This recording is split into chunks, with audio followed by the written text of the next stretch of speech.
Okay, follow-up on the 1954 Hobart Brothers 10,000 watt generator. If you watch the previous parts of this, you know I had an issue with smoking.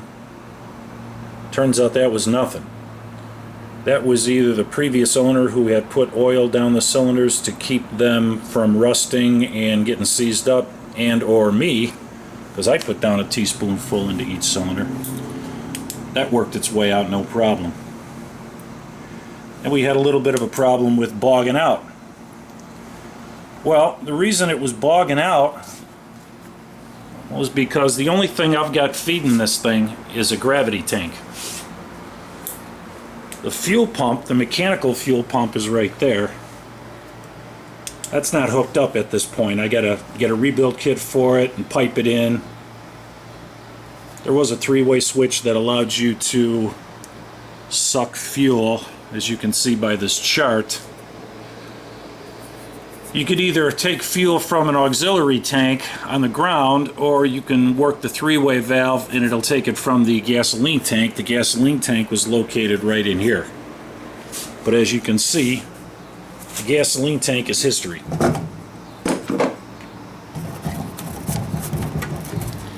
It has no future.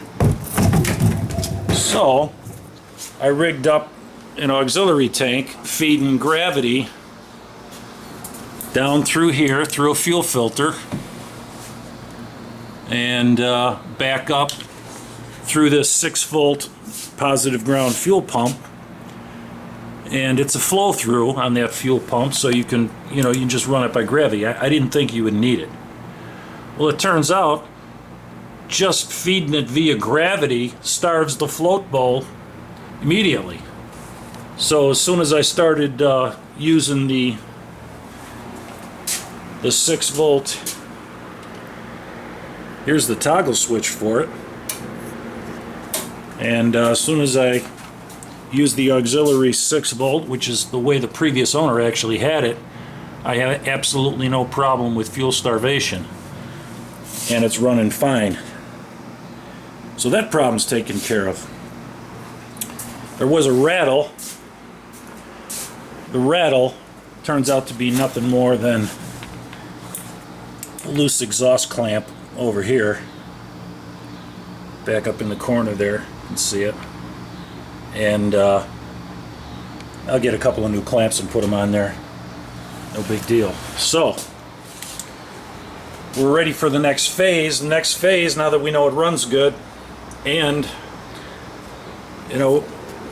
we know that the auxiliary power is working, the 120 off of here is working, but we don't really know if the mains are working coming off of the panel here, right down here. So that's going to be hot, neutral. Going across is going to be 240.